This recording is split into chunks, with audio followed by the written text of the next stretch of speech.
been 30 years since the first time Estonia called itself a test site, a place where that is a minimum viable economy, like Sten Tamkivi said this morning, where new ideas can be tested out and then scaled globally.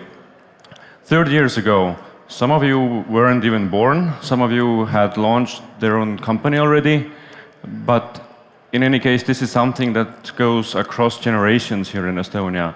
So we might argue that public-private partnership that has enabled a lot of that is in our DNA. But I'm not entirely sure, so we'll discuss this very briefly. 8 years ago, here at Latitude, President Kaljulaid said that she wants Estonia to have a sandbox county, a place, a region within Estonia where you can really lower the entry barriers that were discussed in the last panel discussion, where you can try new tech out without having too much hassle. And the upcoming climate legislation also has promised for potential test sites, innovation labs, and so forth. But once you actually step into that door and see what it is to collaborate with the government for your tech not to go back and just disappear into the abyss, but actually have a good conversation with the government. But what do you really need to do? So what kind of model should you use to work with government in order for your tech to succeed? This is something we want to discuss today with a former minister, an entrepreneur, and an accelerator C-level Chief Operating Officer. So we have here today Jesus Contreras from EIT Digital, we have Tracy Kinden from Tex Road Foundation, and we have Andres Sutt. And while I promise to you that you'll get better ideas how that collaboration must actually work, my promise to you last week was that you can all start by sharing a story of how actually things can go right. So, Andres, how can things go right? You see the hashtag here, Digirik, which is in translation digital society. That is a product of private-public partnership. We have always built it together. So you wanted me to tell a story how things go right. I tell you 1.5 stories, one half right, the other one fully right. So back in early day, when I was still at the central bank in charge for financial stability, I used to have regular lunches with bank CEOs. This was a time when we had huge asset boom, credit growth, which ended up with a financial crisis. But the one important thing what happened was that I wanted to know what was the decision making and thinking behind the decisions. And in this process, we created a mutual trust. So when the things really went wrong, the CEOs didn't hesitate to give a call and seek for a solution. Then fast forward to COVID time, I mean, it was mess everywhere, including here. We got the vaccines. There had to be good delivery distribution channels with the family doctors doing big part of a job, but the whole logistics, how you get the vaccines to the right family doctors in the right amount, with the right temperature and all this kind of stuff. So helping hand came from startup community on the logistics and everything. But then there was a frustration on both sides because helpers wanted to help fast. On the receiving end, people were hesitant because mostly you had a downside.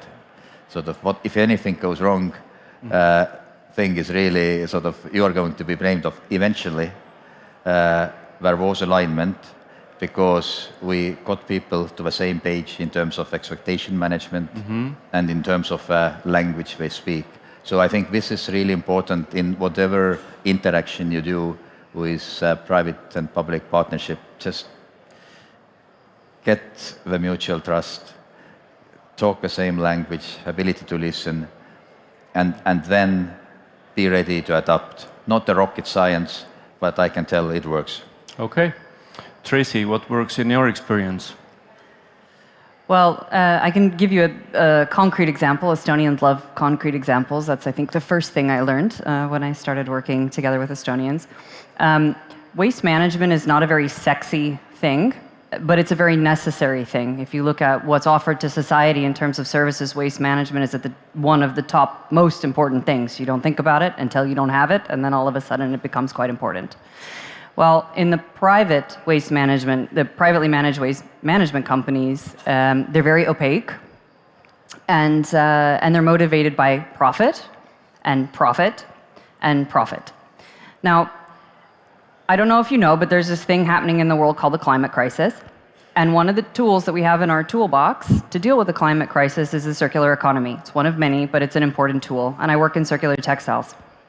Now, in order to go from a linear take, make, waste economy into a circular economy, we need a couple of things. We need a lot of data that we don't have, unprecedented levels of transparency. We also need to be able to postpone a little bit the profit, profit, profit motivation for the motivation of change first and profit as it comes through market forces. Now, what is very cool that I've seen in both the Netherlands and in Finland is that there are waste management companies that are owned by municipalities. Municipalities have a different motivation. And publicly owned or local authority owned waste management companies, of course, have to operate in a profitable manner, but they have to provide high quality services. That's an important motivation. And they want happy citizens because they sure as heck don't want the phone calls to come when they're having problems. So, what I've seen in the context of textiles is that when there's a publicly owned waste management company who is motivated, yes, of course, by operating in a financially viable way, but is more motivated by transparency and good solutions, they also then create public procurement contracts that require transparency and a little bit more forward thinking. So what we see is they establish relationships instead of based on how much the service costs and how much they can make out of it. They establish relationships that are with, let's say, private sector textile sorters who prioritize local jobs, who prioritize reuse in the local economy, and who are much more willing to explore along with these waste management companies how do we deliver better solutions for the circular economy.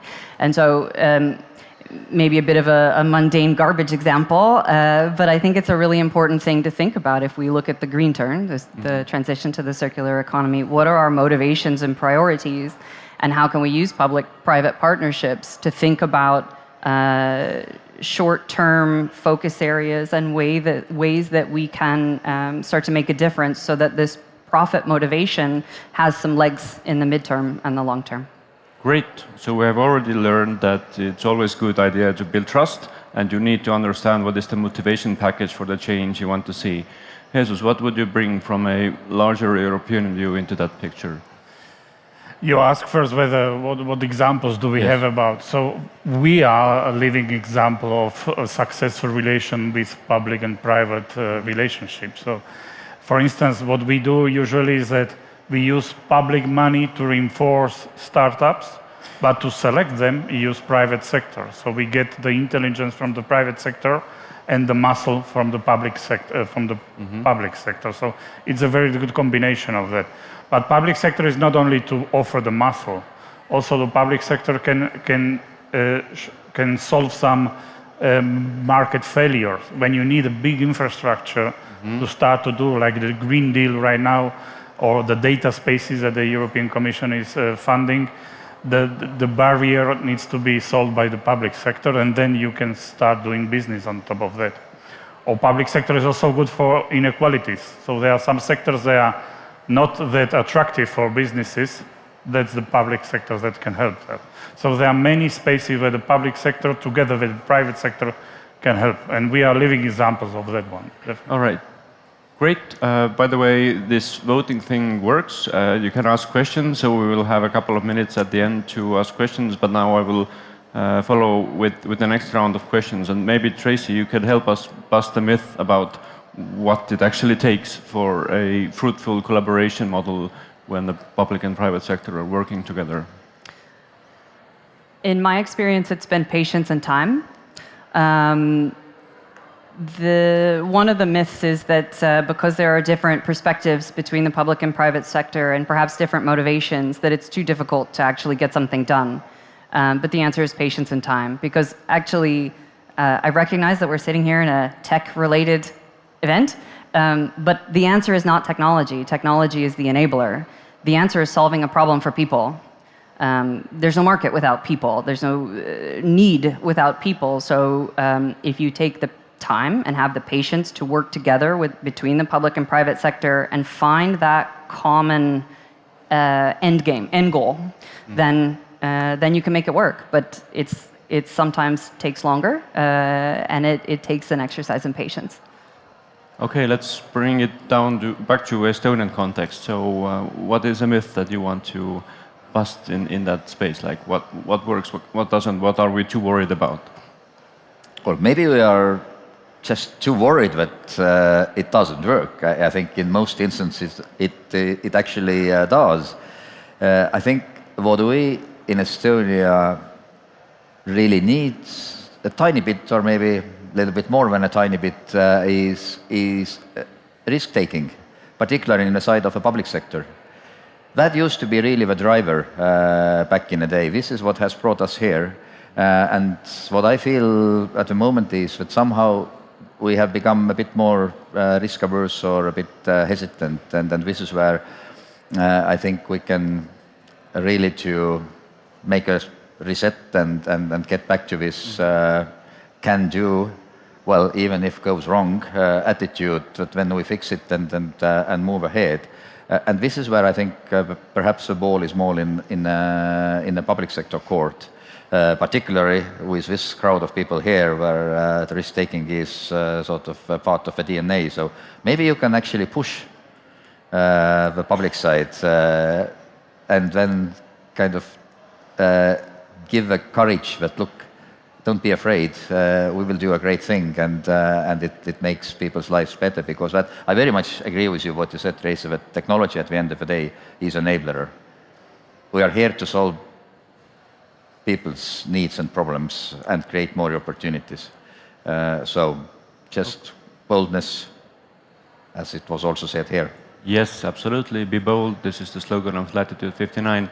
Jesus, what has brought you kind of frustration? What is a myth that people usually get wrong but can be done right in such projects between public and private sector that help the planet to become greener or retrain its greenness? Yeah, I think what's frustrating maybe in Europe or in the European countries is that size matters. Contrary to what you may think, the size matters in this case. So we have a lot of talented people, we have a lot of businesses setting up, people willing to invest, willing to risk. But in this world you are competing with other areas where they are bigger. They are bigger and they grow faster than we can grow with in Europe. So maybe the frustration or the challenge we have ahead is that we need to allow our talent and our company to grow faster and to be bigger company in less time in Europe. And that would need public intervention, something for regulation, for legal framework, and so on. That's the challenge we have ahead. Okay. Anything that has been said by your partners here that you want to challenge or on top of? I want to challenge one bit what you Jesus mentioned at the end. If you recall here the first conversation on the stage, then there was very, very bold statement, let Europe do Europe. Yeah. We don't have to copy anybody. We are 500 million population if we include the UK. There has been a positive inflow of talent compared to the US. So self-confidence, ambition, and then we can deliver the things, because I think we are great. We will have funding available, and the green technologies and transition, I think, is something oftentimes what people see as a cost. For me, it's an opportunity. An opportunity for a simple reason, because whenever you do the next investment, you make a choice into which technologies you invest. And if you invest into the technologies what bring a cleaner, better planet, you are on the winning side. So I think if we can get more of a confidence back into our souls, not only in the startup community, but also in the rest of the society, would be just a great thing. A lot of value lies in asking the right questions, because that sometimes can help to move the boundaries further. Tracy was already nodding, so she must have an answer to the question, what is a good question for a founder to ask from the government? I am probably one of the more annoying people to get on the other side of the phone, especially if you speak to me more than once, because I tend to ask the same question multiple times. So equally as important as asking the right questions to really understand what your problem is and what your problem looks like from the other side. I'll see if I can ramble long enough to come up with a concrete example. But equally as important to asking the right questions is asking the same questions more than once to really understand perspective. Because we could have this conversation here again, and if I wasn't really nerdily and anxiously prepared for it, I'm going to give you a different answer that might sound very different to you tomorrow than it does today, even though I really feel the same way. We're all humans. And we're all subject to our influences that happened before you got on a phone call, after you got on the phone call, dog threw up on the floor. I mean, you don't know what's going on. So yes, ask the right questions to understand what your problem looks like from the other side of the phone, or call or table, whatever. But ask that question multiple times of the same person and of other people. And then you actually start to get the perspective that you need to create the right solution, because public-private sector are solving systemic problems. These are big, crazy, difficult problems. There's not one answer to a question ever, so you just keep asking. So, Jesus, what if you had a magic wand? What would be a good trend within collaboration models that you want to see happening within Europe within the next 3 to 5 years? Like, what is something you expect to be in the trend for having even better relationships between the two sectors? I think we are on the way. We are not challenging me, so I basically agree. So the Green Deal and the green transition is led by Europe, so it's no question about that. But we need to make it happen, and we need to make it happen in a smoothless and seamless way. So that legislation from one country to another country is no different. You can move yourself, you can sell, you can do business in other countries seamlessly, and you can attract capital on that premise that you can grow very easily. So I would say let's make the promises truth. Okay. Yeah. What do you think, Anders? Can it be smooth, really? Oh, we need to be fast. I think that's really important piece here. And I'm very confident, at least that we in Estonia will over-deliver on commitments to switch to renewables. We have targets by 2030. We will have at least 100% of energy produced or electricity produced from renewables. I'm confident we will over-deliver on that. In the morning, there was talk about the EVs. That is also, if you want my bet, would be wrong. But I think we are also going to see much faster electrification of transport in Estonia than any of the mainstream forecasts predicts. So boldness, self-confidence, and things move. There was an actually curious question from the audience, which, for my mind at least, relates to a very important part of the collaboration, which is capital. So if a person from the audience here is from a partially government-owned bank and curious about what role they could be playing in the green transition, about creating conditionality within their investment schemes and so forth. So what kind of advice from a founder perspective or other perspectives would you give to someone in such a role? Well, I'll give you some time to think, but in the textile sector, patient capital is really important. I was at an event a few weeks ago, and there were also there was some talk about investment and how do you fund real transition. Our sector is difficult, and when an investor that's not familiar with the sector comes in, they immediately start to back out because it's hard, and it's time-consuming, and it is not certain. So I think there is a role for especially a nationally supported bank to provide a little more patient capital, because the EU and national funding schemes for projects have already de-risked a lot of the innovation in our world. But there's still a gap. If you have to turn a profit in 12 months and you have a textile-to-textile recycling technology, good luck with that. So I think that's a nice gap to fill. Andres, do you have a view on this? 100% agree. I think patient capital is something what is needed. It came out also yesterday when we had a health tech panel. But then I would also say for bankers, and equally importantly for the regulators, let the banks take the risks again. In a reasonable, managed way, but let's not turn the industry to be completely risk averse. I mean, if you need patient capital, you need to also be willing to take the risk. Not creating a bubble, but also not sort of betting on the simplest, most plain vanilla stuff, and then the real change, what we need, is just being held up. Okay, Jesus? To use common sense. So there is a huge opportunity to do business in the green transition, especially when you combine it with digital technologies. So if you apply common sense, and there is a business and there is a problem, it should go ahead as any other sector. Okay. We have room for one more question, and actually we do have a very good question, and there can be a few short answers to this. So if you would give one piece of advice to someone who tries to give that risk appetite back to the public sector, what is just a single step to be done over the small period of time? It's a straightforward stuff. Whoever is in charge, being in a driver's seat, need to tell to his or her team that I take the responsibility. You are here to deliver the tasks. And if you don't get that, I would say, if you're in a different role in the public sector, then rally your colleagues and push that pressure back upstream. That goes two ways.